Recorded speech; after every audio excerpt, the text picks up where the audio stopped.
வணக்கம். அப்பா இல்லாமல் அம்மா நாள் முழுக்க பேசுகிறாள். அமைதியாய் கேட்கின்றன புழங்காத பாத்திரங்கள். 4 வரிகள்தான். ஆனாலும் என் அம்மாவின் 4 வருட வாழ்க்கையை அப்படியே பிரதிபலிக்கின்றன. என் தந்தை மறைந்ததை என் தாயின் மனம் கடைசி வரை ஏற்றுக்கொள்ளவே இல்லை. என் தந்தை இருப்பதை போலவே பேசுவார். கடைசி வருடத்தில் என்னை முழுதாக மறந்தே போனார். என்னை என் அப்பாவாக எண்ணியே பேசுவார். வாங்க சாப்பிட்றீங்களா, தோசை ஊத்தட்டுமா என்பார். மா, நான் உன் பையம்மா, குமாரு என்று சொன்னால் ஆமாம் குமாரு என்று ஏற்றுக்கொள்வார். ஆனால் அடுத்த நொடி வாங்க சாப்பிட்றீங்களா, தோசை ஊத்தட்டுமா என்பார். வாரம் வழி அல்ல அனுபவம், அனுபவம் வழி அல்ல வாழ்வு. அனுபவ வழிகள் வழியே வாழ்தல் வரம். அனுபவ வழிகளை சுமந்து அதன் வழியே வாழ்தல் தான் வரம் என்பதை அண்மை காலமாக உணர்ந்து வருகிறேன்.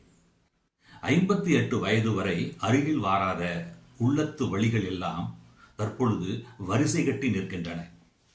வழிகளை புறந்தள்ளி வாழ்தல் வாழ்க்கை என்பதை அனுபவபூர்வமாக உணர்ந்து வழிகளை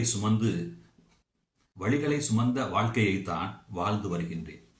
பேருந்து நிறுத்தம் அருகில் பிச்சைக்காரி பிணம். கடந்து போகிறார்கள் சிறப்பு தரிசனத்திற்கு. படிக்கும் போதே மனம் வலிக்கிறது. ஆனாலும் இன்றைய வாழ்வியல் யதார்த்தம் இதுதானே. ஆடு தொலைத்தவர்கள் அழுதபடியே தேடுகிறார்கள். ஆர்வமாய் நிற்கிறார்கள் கறிக்கடையில் சிலர். எப்படி இவரால் 2 காட்சிகளை 4 வரிகளில் ஒன்றாய் இணைத்து இதயத்தில் இடியாய் இறக்க முடிகிறது என்பதுதான் புரியவில்லை. அம்மா இறப்பதற்கு போராடி கொண்டிருக்கிறாள். முண்டியபடி நிற்கிறார்கள் டாஸ்மாக் கடையில். இன்றைய தலைமுறையினரின் நிலையை எண்ணும் போது காலம் செல்ல செல்ல இது எதில் போய் முடியுமோ என்னும் அச்சம்தான் மேலோங்குகிறது. எண்ணெய் குளியல் நின்றே போய்விட்டது. சாவு சடங்கில் இருக்கிறது எண்ணெய் குளியல். உண்மைதான். பெரும்பாலான மனிதர்கள் எண்ணெய் குளியலை மறந்து மருத்துவரை தேடி ஓடிக்கொண்டே இருக்கிறார்கள். இப்படியாக ஒரு நூல் முழுவதும் பக்கத்துக்கு பக்கம் 4 வரிகளில் உள்ளத்தை உருக்கும் கவிதைகள், தன்முனை கவிதைகள்.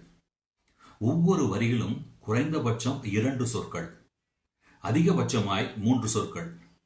எளிமையாய் ஈடுபாட்டோடு இருக்க வேண்டும். 3வது மற்றும் 4வது வரிகள் முதல் 2 வரிகளுக்கு இயைந்தும் செல்லலாம், முற்றிலும் முரணாகவும் செல்லலாம். இவைதான் தன்முனை கவிதைகள். எப்படி இவரால் தன்முனைப்போடு இப்படி எழுத முடிகிறது என்று எண்ணினால் வியப்புதான் மிஞ்சுகிறது. மலரும் மலர்கள் மனிதர்களுக்கு அன்று. எழுத்துளைகள் 45 ஆண்டு காலமாக தொடர்ந்து தொய்வின்றி எழுதி கொண்டே இருக்கிறார். சிறுகதை, நாவல், குறுநாவல், கட்டுரை, கவிதை, சிறார் இலக்கியம், பெண்ணியம், நாடகம் என இவர் தொடாத எழுத்துத்துறையே இல்லை எனலாம். இவர்தான் நாம் நன்கறிந்த எழுத்தாளர், கவிஞர், பேராசிரியர் க. அன்பழகன் என்று அழைக்கப்படும் ஹரணி அவர்கள். படித்து பாருங்கள், உங்களையே மறந்து போவீர்கள்.